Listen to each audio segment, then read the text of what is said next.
A lot's going through my mind. You know, when you're doing something like this, you don't know, anything can happen, man. You know, you may not make it back. It's not gonna be easy. It's gonna be really challenging, but it's okay. We got a plan, stick to the plan, you know what I mean? And that's how we're gonna get through. I got the twins with me. Bye. We're turning off. Okay. Use the right lane to take exit 71. Someone's taking pictures. I see César. Get ready, get in the driver's seat. Go. Go, go! Go, go, go, go, go, go! Noticia en pleno desarrollo, a solo horas de que peloteros cubanos aterrizaran en Miami para participar en el preolímpico de béisbol, uno de ellos abandonó el equipo. Se trata de César Prieto, de 22 años. Este es el momento en que Prieto caminaba hacia el avión que lo traería a Miami y aquel momento en que se subía al autobús con el resto del equipo. Llegando el autobús allá a West Palm Beach, se bajó del mismo, emprendió un corto camino hacia un auto, se subió y se fue. Esa fue la última vez que fue visto el pelotero César Prieto. Según conocedores de este deporte, César Prieto es el prospecto más codiciado por organizaciones de la MLB.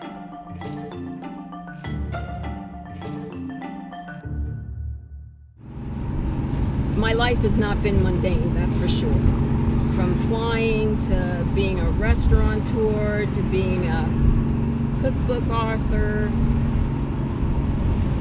to helping kids fulfill their dreams. Life is good. Life is good. Until your top is down and it starts raining. I started my career as a flight attendant. I worked for 27 years. In those 27 years, I opened up a Cuban restaurant. I flip houses. I own rental properties. And if a kid calls me from Cuba or somebody that knows a kid from Cuba, I'll try to help them as much as I can. I was 4 years old when my parents brought me over, so I really don't remember Cuba or how we left. My mother was a school teacher, my dad did construction, and they were just happy with little jobs. I wanted more than that. My cousin was a photographer for the Pittsburgh Pirates, and there was a kid on that team that was Cuban. And he and his wife were here alone, they didn't have any family, and so my cousin brought them to the restaurant and we struck up a friendship. He knew other players, these players knew other players that needed, people, and that's how I fell into it. I listened and, she was very passionate about it. He doesn't want to know anything.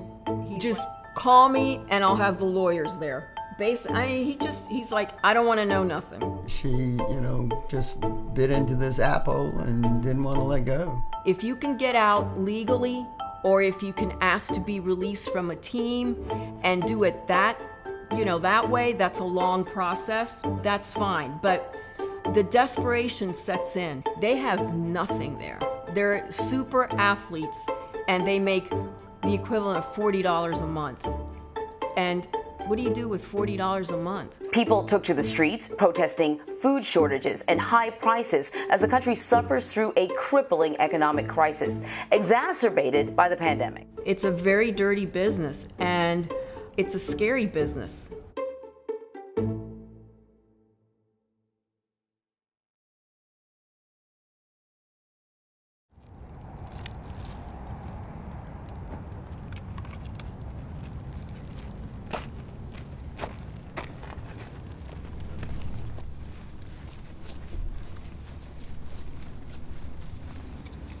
These kids to some people are like walking lotto tickets. Each one has a price. People are desperate, and out of desperation, I think people do desperate things. So, like I say, this particular tool right here is just an equalizer, It's not my first option, believe me. If I can get away without using it, then yeah. That's the first option, you know. Watching my mom work really hard, kind of, after a while, it do something to you, you know, seeing her cry at night, maybe because she can't pay a bill, or we sitting in the dark, or we don't got food, you know, that kind of affect you a little bit. So I remember, you know, just saying, you know, I'm gonna do something to try to help my mom. I was young, I think I was 13, maybe going on 14. We went in probably like at least 7 to 10 places at least, and finally we came to the Havana Cafe, and I remember, I'm like, man, I don't know what I'm gonna do at this place, tell me, you know. I seen Joe, and she was like, yeah, we hiring. It's like, oh, wow. And she was like, how old are you? And I was just like, 15 going on 16. She kind of gave me that look like, like she knew I was lying. And then she was like, how old are you really? And I was just like, okay, I'm 13. And she was like, kid, you can't work. He was little. I mean, you see him now? He was this little guy with this big head. And I'm like, son, how old are you? He goes, I'm 14, I'm willing to do anything. And that struck me. And then she was like, okay, kid, listen. You can't say anything to anybody about your age, but you're hired. She was like, come back tonight at 8 o'clock. I remember being so ecstatic. I didn't know what to do, man. I couldn't stop thinking like, oh man, I got a job. I'm finna make money. I'm gonna help my mom. I can't wait. He has been with us ever since. He is loyal, he is kind, he is caring. His attitude, and I've known him 25 years. And he's just never disappointed. And that's a lot. That's a lot. She never had any kids, so I was like a son, she never had.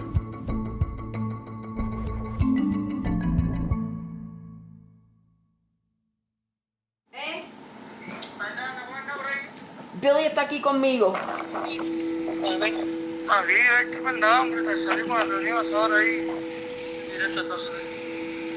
Va a ser directo a los Estados Unidos.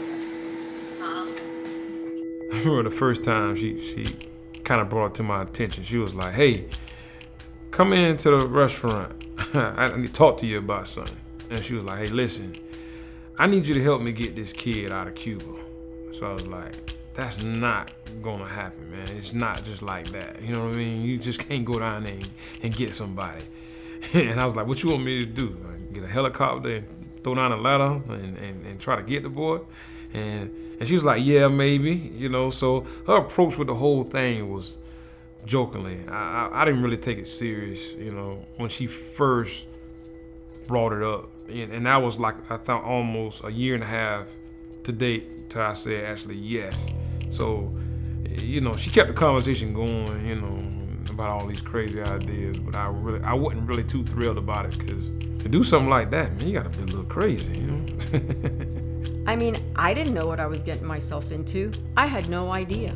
At Miami International Airport, the kid's supposed to come in tomorrow.